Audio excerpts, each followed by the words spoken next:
Chers amis, chers auditeurs, bonjour. Monique Nakache à l'antenne pour Paris Culture et Spectacle. Je dis un bonjour très chaleureux à mon ami Ethan, Ethan Ellenberg. Bonjour, bonjour Ethan. Bonjour Monique et Je dois Hanouka dire, Sameach. Gamlecha, je dois dire qu'à l'antenne, on se connaît depuis très longtemps, on s'est perdu de vue. Et grâce aux réseaux sociaux et surtout grâce à ton livre dont tu vas nous parler aujourd'hui, j'annonce Kaléidoscope d'Ethan Ellenberg aux éditions L'Harmattan. Je vous invite à vous procurer très vite ce roman, qui est un roman, mais qui est en même temps une fiction, mais avec beaucoup de messages douloureux qui passent. Alors, Ethan, tout démarre avec l'appel de ta grande-tante. Oui, c'est cela. Donc en fait, l'histoire, c'est alors ma grande-tante. Il y a un personnage principal qui a mon deuxième prénom en fait, et le prénom de ma grand-mère et le nom de famille de ma grand-mère maternelle. Et qui donc a un appel de sa grand-tante qui lui dit, j'ai des photos, j'ai un carnet, il y a un secret, et on voit, et puis elle sanglote au téléphone. Enfin, c'est un peu l'idée. Donc lui, il va la voir en se disant, bon, ben, écoutez, ça va être un rendez-vous de plus. Elle est dans sa maison de retraite, au maximum, ça sera un rendez-vous agréable pour elle dans sa journée. Et puis, au moment où il l'a vu, qu'il l'a vu, on ne sait pas trop, il est emporté dans une sorte de monde parallèle. Et ce monde parallèle, bon, sans vouloir dévoiler le livre, mais ce Ah, monde surtout parallèle, pas. voilà, il est peuplé, comment peut-on appeler, des âmes juives. Et ces âmes juives, elles ont évidemment beaucoup de particularités. Et ce qui transpire à travers ce livre, en tout cas c'est ce que j'ai essayé de faire, c'est que il y a beaucoup d'illusions dans ce livre. Il y a beaucoup d'illusions. C'est pour ça que j'ai appelé mon livre Kaléidoscope, parce il y a beaucoup d'illusions, l'illusion des couleurs, et puis il y a l'obscurité aussi qui joue avec la lumière. Donc, alors c'est vrai que c'est facile pour moi aujourd'hui parce que c'est la fête des Lumières, la fête de Tout Hanouka. à fait. Mais n'oublions pas quand même que le principe d'un kaléidoscope, c'est de réfracter la lumière au Tout travers à d'un fait, panel de couleurs. Et je tout trouve que à tu as fait. très très bien choisi le titre. Alors, je t'ai découvert en même temps très attaché au devoir de mémoire et je t'en remercie car j'ai moi-même fait plus de 25 émissions sur le devoir de mémoire et je pense que c'est vraiment Altishkar doit être permanent, journalier, d'accord? Et justement, tu dis que dans le personnage, par exemple, de Simon, qui oscille entre l'émerveillement et la volonté, mais je dirais même le souci de justice.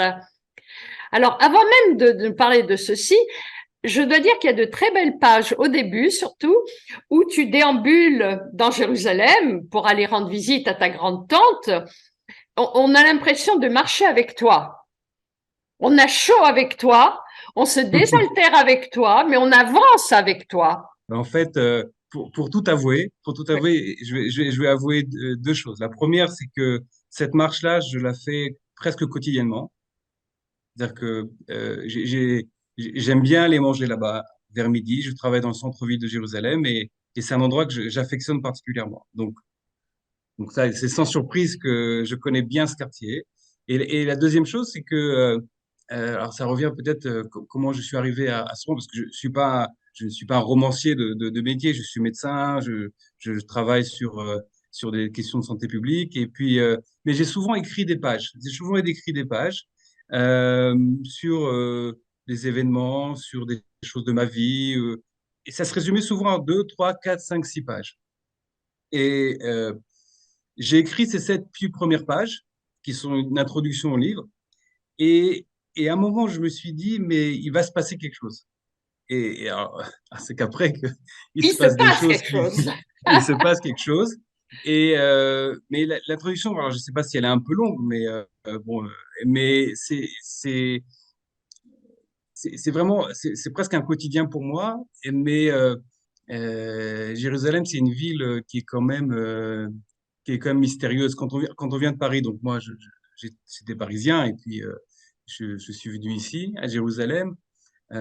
Paris, je marchais toujours, ou je conduisais même toujours avec la tête, avec les yeux un peu vers le haut pour regarder les bâtiments. Alors, évidemment, Haussmann n'a pas habité à Jérusalem, on avait plutôt Montefiore, mais, euh, mais j'ai toujours gardé ce regard vers le haut, vers les bâtiments, vers les immeubles, etc. Donc, j'ai voulu partager cela en introduction.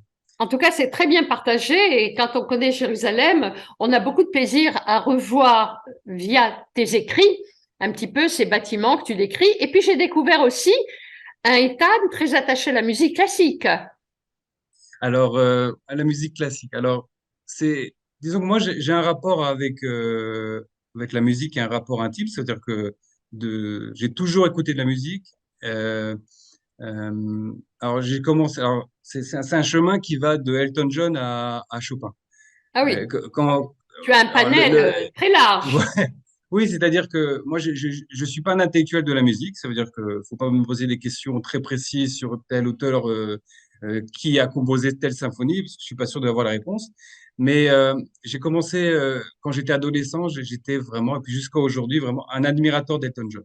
Donc, j'ai appris l'anglais en connaissant toutes ses paroles par cœur. Et donc, Elton John a bercé toute ma jeunesse. Et en fait, je me suis rendu compte que j'aimais aussi les moments les moments comment dire, plus musicaux d'Elton John, dans lesquels il chantait pas justement. On voyait le piano. Il y a certaines musiques d'Elton John qui durent 8 minutes, dans lequel pendant 5 minutes on n'entend que le piano. Si vous écoutez Tonight, par exemple, qui est une chanson C'est vrai. extraordinaire. Et du coup, ça m'a amené progressivement à écouter du jazz. Et à ce moment-là, bon, dès petits, mes parents nous ont inscrit mon frère et moi à des cours d'organe. Mhm. Et donc, on faisait des musiques de jazz, etc. Et à ce moment-là, quand j'écoutais beaucoup de jazz, je faisais aussi du piano jazz. Mais alors, très mal, évidemment. Mais c'est pas grave, l'important, c'était Oui, tu prenais plaisir à en faire. Tout à fait. Alors, donc du jazz, après c'est passé un peu à la samba, le bossa nova, le latin jazz, etc. Et peut-être avec l'âge, je sais pas, du jazz à la musique classique. Et en fait, quand je travaille, il y a toujours de la musique. Et il y a toujours de la musique chez moi, il y a toujours de la musique dans ma voiture, au travail. Et j'ai un piano à la maison, je joue très mal, mais ça Mais tu c'est pas joues. le problème. Mais je joue et j'incite même mes enfants à jouer aussi un peu de piano, de guitare, etc. Voilà, la musique, elle est omniprésente dans ma vie, En tout cas, omniprésente. Ethan, ça se sent au travers de ton roman, puisque ça traverse quand même, dans la plupart des chapitres, il y a au moins une petite phrase, je dirais presque musicale, et on arrive au vif du sujet, parce qu'au travers de tes personnages, donc quelque part, il y a quand même un esprit de vengeance. Non pas de vengeance, mais de venger ces âmes qui ont disparu de manière mais vraiment affreuse. Et on soulève le voile et un secret de famille. Il y a quand même deux mondes parallèles qui s'unissent, qui ont quelque chose en commun, qui est malheureusement la Shoah. Et Oui. bien sûr, on soulève le lièvre, il y a un secret de famille. Ça commence avec, on commence à sentir que tu vas t'acheminer vers cette découverte, d'accord? Et à toi d'en parler. Je veux pas raconter ton roman et puis ne donne pas tout, hein? Non, non, c'est sûr. Alors, essayons de le faire. Euh, C'est-à-dire que la mémoire de la Shoah, pour moi, si tu veux, la disparition de ces communautés. C'est-à-dire vraiment, je me suis pas forcément concentré sur leur mort. C'est-à-dire, effectivement, mais on verra même dans le livre qu'on ne sait pas s'ils sont vraiment morts. Enfin, je laisse planer Oui. un doute. Et d'ailleurs, quand je l'écris, je me suis dit, t'es sûr d'écrire ça? Et je me suis dit, bon, je le fais enfin, avec ma sensibilité. Et puis, bon, je veux dire, euh, comme toutes les familles, voilà, notamment d'Europe de l'Est, bon, 90 ou 95% des Juifs de Pologne ont été exterminés. Je veux dire, mais Terrible, terrible. c'est- et en fait, Euh, ce qui m'a intéressé plutôt, c'est pas qui m'intéresse plutôt, c'est-à-dire ce qui m'a toujours intéressé, c'est cette notion de vie d'avant la chose. C'est-à-dire, euh, on parle de 6 millions de morts. Euh, il y en a probablement plus parce que c'est un chiffre rond. On parle souvent des 1 million de morts d'Auschwitz. Moi, à ma connaissance, les gens de ma famille même sont pas morts à Auschwitz. Ils sont morts, c'est la Shoah par balle, c'est mort dans les déportations, je veux dire, mais pas dans les La longue marche déportations. après aussi. Oui, mais voilà. Et, et c'est des vies qui n'ont plus existé. Et je me rappelle, je me rappelle pas si j'en parle dans le livre, mais je crois, c'est que euh, justement dans cette période de Hanouka, j'étais à New York et puis j'ai voulu faire un cadeau à ma mère. Et je rentre à Barnes Nobles, qui est le grand libraire américain. Et, euh, et donc, je trouve un grand livre de 1000 pages sur un shtetl ukrainien, je ne me rappelle pas le nom, hein, mais, et qui retraçait la vie historique et la vie dans le détail de ce shtetl. Il s'y passait quoi dans ce shtetl? Et moi, quand je posais la question à ma grand-mère ou à mon grand-père, euh, m- mon grand-père me disait, bah, j'allais au Heider, j'allais dans l'école. Mm. Et puis, après la guerre, il a abandonné toutes sortes de religions, mais en tout cas, il était moins religieux. Ben moi, ma grand-mère me disait, ils étaient dans un petit village et le village d'à côté, c'était des Polonais. Et elle allait à l'école chez les Polonais. Et elle me disait, ça se fritait sur le pont qui séparait les deux shtetls et on se battait. Et puis, elle me parlait de son grand-père. Il y avait une vie. Et en fait, la vraie douleur, je pense, enfin, en tout cas, la douleur que j'essaie de transmettre, le traumatisme, c'est, comment dire, c'est cet anéantissement complet. Ça n'existe plus. Voilà. Ce sont des mondes. Oui, C'est, un monde alors qui s'est effrité soudainement. et qui n'existe plus. Ça veut dire, Et oui, mais par exemple, ma mère est revenue avec sa mère faire un voyage, comment on appelle un voyage, en hébreu, on dit un voyage de racines, où on retrouve ses racines. oui, le Sont, Shoashim. sont allés, voilà, et sont allés voir ce petit village dans lequel ils habitaient, Oui. et ils ont trouvé la maison dans laquelle ils habitaient, et dans cette maison habitaient des Polonais qui ont pris la maison très rapidement, je pense qu'après la guerre. Et puis, je parle un peu de ma grand-mère dans ce livre, donc je me permets Oui, d'en oui, parler. oui. Mais on sent que tu as un attachement très sympathique d'ailleurs à ta grand-mère. Enfin, tu as le respect quand même des personnes âgées parce que tu as le respect de ta grande-tante. Je connais pas beaucoup de petits-neveux qui, comme ça, vont voir leur grande-tante dans une maison de retraite. Enfin, on sent qu'il y a sur le plan affectif, tu as gardé, et pourtant, je peux dire aux auditeurs qu'Ethan est jeune, d'accord? Mais tu as gardé ces attachements, ce côté affectueux qu'ont des petits-enfants ou des petits-neveux. Disons que, alors, j'imagine qu'il y a des choses qui sont communes à n'importe quel petit-fils, mais euh, et là, je pense que je parle pour pas mal de petits-enfants de rescapés de la Shoah, de survivants, enfin, on les appelle comme on veut, mais il y avait quelque chose, j'en parle souvent avec un ami qui a été Sonderkommando, etc. Il y avait quelque chose de viscéral dans notre relation avec eux. C'est-à-dire, on sentait qu'il y avait une douleur, on sentait qu'il y avait quelque chose. Généralement, ils n'en parlaient pas, parce que, comme par exemple, l'exemple de ce grand-père, il avait perdu toute sa famille pendant la guerre. Euh, on a du mal à se rendre compte. Par exemple, je parle de ma grand-mère. Ils ont été déportés de Pologne au Kazakhstan, c'est-à-dire il y a 3000, 4000 kilomètres. J'ai regardé, pas curiosité, j'ai regardé sur Google combien de kilomètres ça faisait. Je veux dire, on est tous en train de se plaindre de faire 1 heure de voiture, mais ils sont partis de Pologne. Alors, l'histoire est compliquée, mais ils ont été, donc, comme beaucoup de Juifs polonais, ceux qui ont survécu, ils ont été, par les Russes, envoyés au Kazakhstan dans des camps de travail. Donc, déjà, il y a à peu près 4000 kilomètres. On imagine déjà les C'est distances. dingue, c'est Alors, dingue. sûrement par train, enfin, et sachant que ma grand-mère portait ma grande-tante, Ah qui était oui, plus petite, la portait sur le dos tout le long.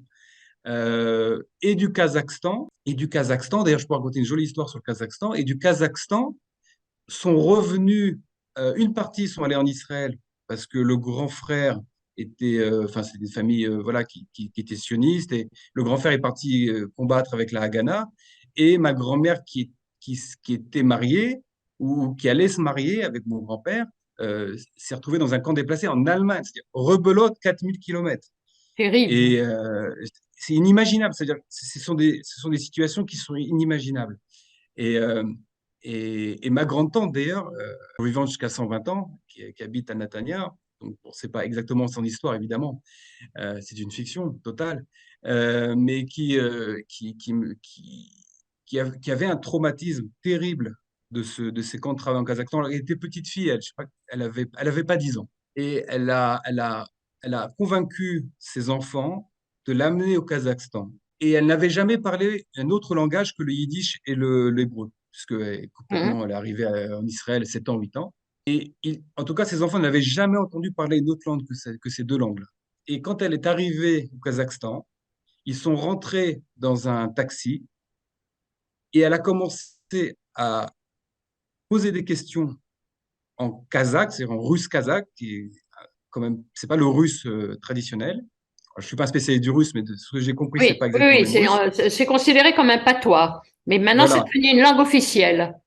Et donc, pour lui dire, est-ce que tu connais ce camp où il y avait des déplacés, où il y avait des juifs, parce qu'il n'y avait pas que des juifs. Et ils sont allés au fin fond je ne me rappelle même plus le nom de la ville, tellement c'est inconnu. Et il disait, je crois que là-bas, il y avait un camp de travail, etc. Et, et c'est inimaginable. C'est-à-dire, ce sont des situations Et en fait, la langue est revenue qui tout sont à fait incroyables. naturellement. Soudainement, C'est brutalement, je impressionnant. dirais même.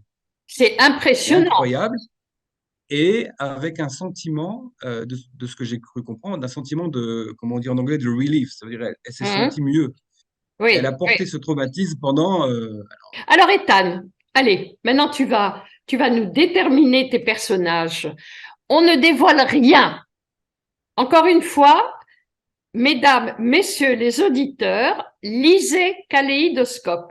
Mais je voudrais quand même que tu nous places un petit peu, allez, Simon, Yankele, Léon, essaye de me tracer un petit peu la trame que tu as toi-même suivie au travers de ton histoire, de l'histoire de ce roman, bien sûr.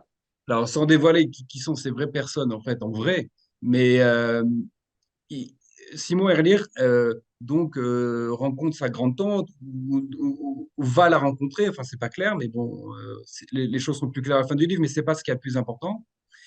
Et va rentrer dans un monde et il prend connaissance d'une organisation que lui, au départ, se dit, ça a l'air d'être le Mossad, une organisation un peu. Et limite, on aurait pu écrire le protocole des sages de Sion. C'est-à-dire c'était presque limite, j'allais dans le sens des antisémites.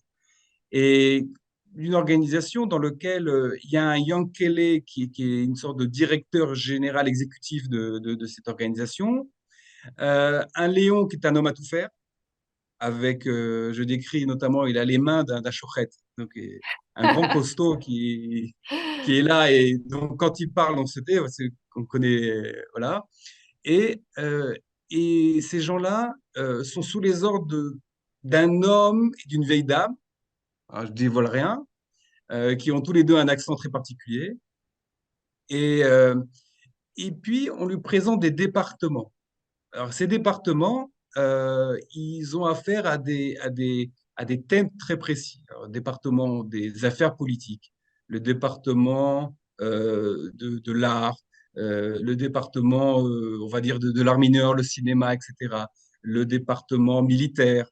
Et chaque département est dirigé par une personne. Il y a aussi une école talmudique. Et chaque département est dirigé par une personne. Cette personne a l'air d'être une victime de la Shoah. En tout cas, c'est ce qu'il comprend. En tout cas, historiquement, ça a l'air de correspondre, mais c'est pas tout à fait clair. Et ces gens-là sont en contact euh, avec le monde, sont au cœur de toutes les plus grandes décisions, ou en tout cas les plus grandes réunions, ou les plus grands moments de l'histoire, je vais dire globalement des années 60, 70, 80. Et il hallucine, c'est-à-dire que voilà encore les illusions, ça veut dire que il pensait que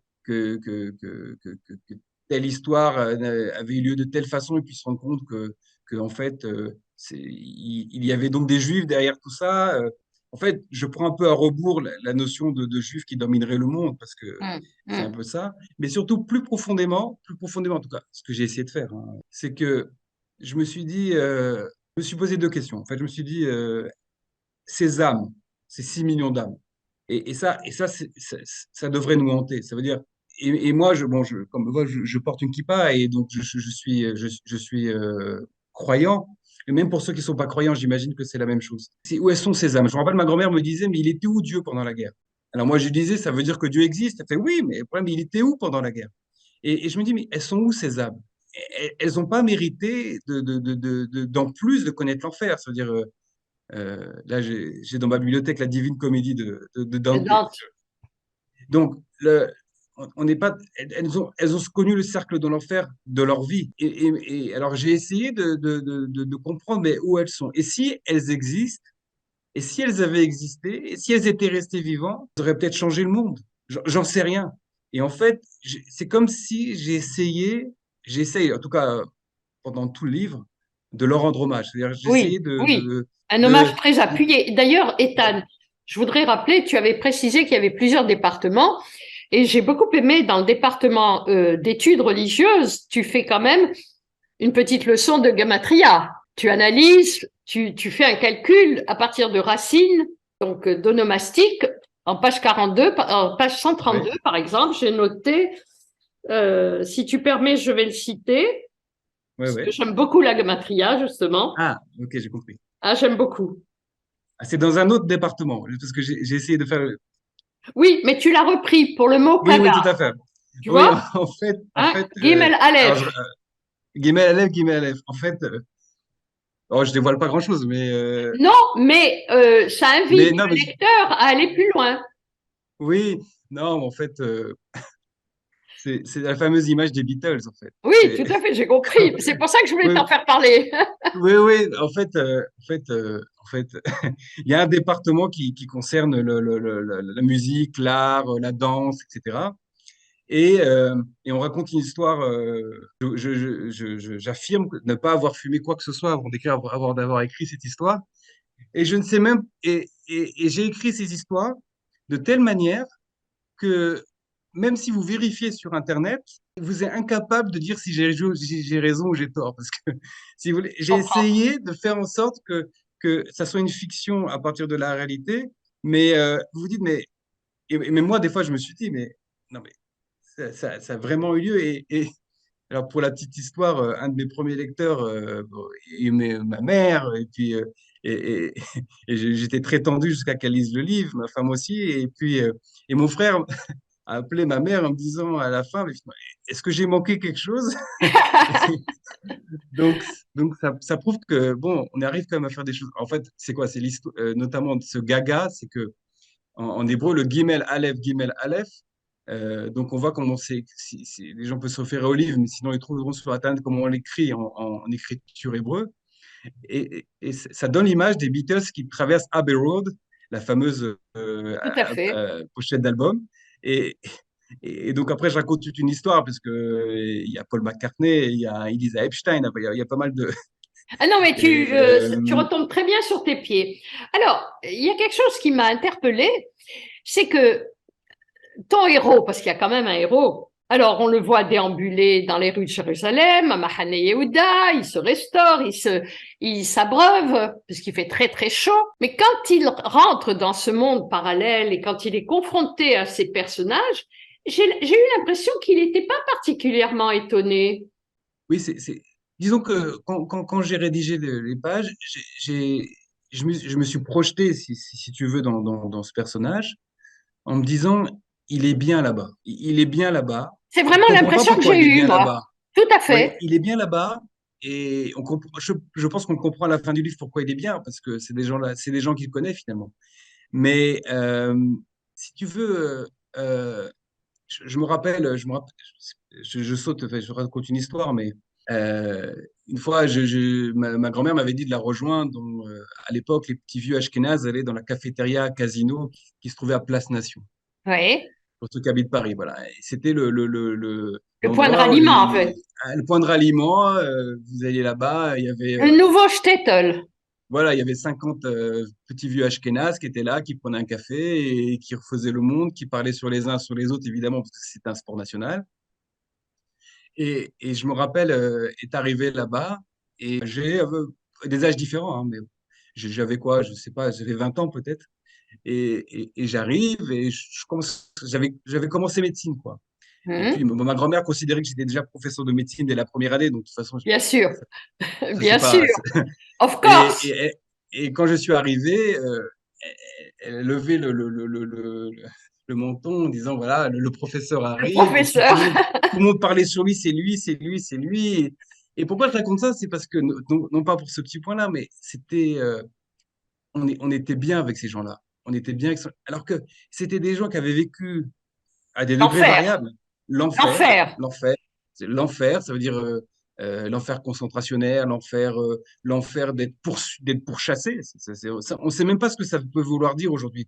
On parle d'antisémitisme et Et je suis l'enfer vraiment pas d'antisémitisme. de la faim, De F-A-I-M. la faim, de la soif, la faim que Polanski décrit très bien dans son film Le pianiste. J'en parle, je crois, dans le livre, mais Oui, euh, je pense que c'est un des films qui décrit le mieux et qui avait mis ça de côté. Je ne sais pas comment, en fait, parce que je ne vois pas comment on peut mettre ça de côté. Et, euh, et on était bien avec eux. Je me rappelle, on passait souvent avec mon frère des vacances avec ma grand-mère qui faisait sa cure à Vittel, ou je sais plus, c'était à Vittel ou à Evian, enfin. Et on passait un mois avec elle. On faisait rien, on n'avait rien à faire. Hormis aller mhm, chercher de l'eau à la source, on n'avait rien à oui. faire. Mais on était bien avec eux. Dans le kiosque à musique où ils se réunissaient Voilà, tous le dimanche matin. voilà, J'ai connu les étés à Vittel. voilà. Donc, mais et nous, on était évidemment, bah, je ne parlais pas des plus jeunes, on était une sorte d'attraction, mais on était bien avec eux. Et tous ces gens-là qui sont plus là, je vais dire que ça fait mal au cœur, ce serait vraiment, c'est petit de dire ça, mais je veux dire, c'est des mondes qui ont disparu et qui vivaient. Ma grand-mère me racontait qu'il y avait les sionistes, il y avait les anti-sionistes, il y avait les orthodoxes, il y avait les bundistes, il y avait les communistes, Tout à fait, tout à il y fait. avait le boucher, il y avait le rabbin, il y avait deux juifs, trois synagogues. Comme toujours. Mais tu sais, Voilà. Ethan, il m'est arrivé de donner la parole à une déportée, Madame Kolchevit, qui nous a quittés il y a 4 ou 5 ans à l'âge de 104 ans, qui m'avait dit lors de l'interview, Madame Nakache, n'oubliez pas, parce qu'elle chantait dans les camps, elle avait été déportée à Auschwitz, elle me dit, n'oubliez pas de dire à vos auditeurs qu'on riait aussi à Auschwitz. Tu te rends compte cette force de caractère, hein? Mais ça m'étonne pas, ça m'étonne pas. C'est-à-dire que moi, je suis pas du tout un spécialiste du système concentrationnaire, je suis pas historien, donc tout ce que je raconte ou j'écris, je l'ai écrit avec mes viscères, c'est-à-dire je l'écris parce que je le ressentais. Et je reparle du côté viscéral parce que c'est vraiment ça, c'est vraiment on sentait qu'il y avait quelque chose, on sait qu'il y avait quelque chose. Vous posez pas la question parce que ça leur aurait fait de la peine. Moi, je me rappelle, mon grand-père me disait, mais Hitler, il a tué toute ma famille. Vous voulez répondre quoi à ça quand vous avez 15 ans? Vous pouvez rien répondre. Bien sûr. Vous pouvez rien répondre. Vous pouvez pas lui dire ah, je comprends, je suis désolé. C'est pas comme si vous avez perdu. C'est pas quelque chose qui est de l'ordre du pardon. C'est pas de quelque chose qui est de l'ordre de réconforter. Ça veut dire vous pouvez pleurer sur l'épaule, mais ça n'amènera rien. Je veux dire, c'est tellement brutal, tellement gigantesque que c'est vrai qu'on utilise beaucoup de superlatifs aujourd'hui, mais c'est le plus grand des crimes. Absolument. C'est pratiquement innommable, Voilà, c'est le honnêtement. plus grand des crimes, c'est le plus grand des crimes. Et, et moi, ce que j'essaie de faire avec ce livre, c'est poser deux questions. La première, comme je te l'ai dit, c'est où sont parties ces âmes et j'essaie de les faire revivre, j'essaie de leur donner un sens, etc. Donc ça occupe la grande partie du livre, bon, qui est un livre. Et puis, la deuxième partie, finalement, je me dis, parce que j'en ai les moyens, Mm. je me dis, mais comment je les venge?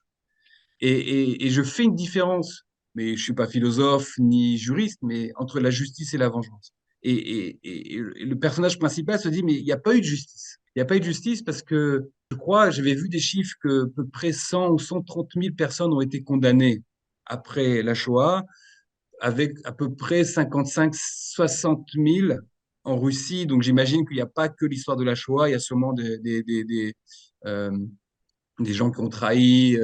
Il y a eu deux, trois, quatre grands procès, notamment d'Eichmann, il y a aussi Auschwitz. Il y a eu, bon, on a beaucoup parlé de Klaus Barbie, enfin, il y a eu des choses. Quand ma grand-mère a été avec ma mère dans ce voyage, à Lesko, en Pologne, c'est la petite ville dans la région de Lublin, ma grand-mère, je l'ai connue et ma mère aussi.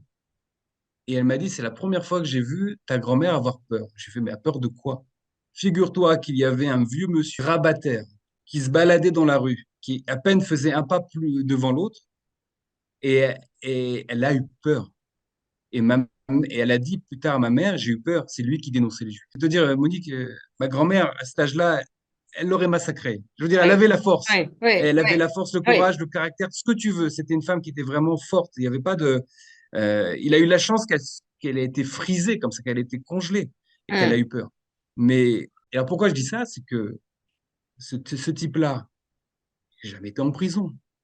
Il est reparti travailler comme il était en 40. Il a repris sa maison. Il a même pris la maison d'un autre juif. Il a Il eu a des vécu toute sa enfants, vie il a eu tranquille. des Il a des enfants, des petits-enfants. petits-enfants. Mais ceux qui Alors, ont moi, disparu dans la tourmente, eux n'ont pas eu de devenir. tout à fait. Et, euh, et je me rends compte d'une chose, c'est que il y a très probablement des noms de famille qui Hum. n'existent plus. Qui n'existent plus. C'est sûr, C'est-à-dire, c'est sûr. si on extermine 95% des juifs polonais, sachant que les juifs polonais, ils avaient quand même des noms de famille qui leur avaient été donnés, enfin bon, ils s'appellent pas fils de Yaakov ou machin, donc Oui, euh, c'est qu'il y a des noms de famille qui ont dû disparaître. j'invite tous les auditeurs et les auditrices à se procurer Kaléidoscope, ce livre d'Ethan Ellenberg qui a paru chez l'Harmattan, car je dois dire un double merci. D'une part, ça m'a permis de retrouver mon ami Ethan grâce à ce livre. Ah, ben moi Et aussi. ce livre, Ethan, ce qui est magnifique, c'est que de par le titre, en cette semaine de Hanouka, toutes les brillances des lumières de Hanouka nous aident à faire revivre toutes ces âmes disparues dans la tourmente. Et tu y contribues. Je réponds Amen. Et moi, je te dirais Amen, Aminette. Od ve'od. Merci, Ethan. Bonne fête de Hanouka, bonne fête de fin d'année. Merci. Merci, Monique. Quant à moi, chers amis, je vous dis à la semaine prochaine. Monique Nakache pour Paris, Culture et Spectacle.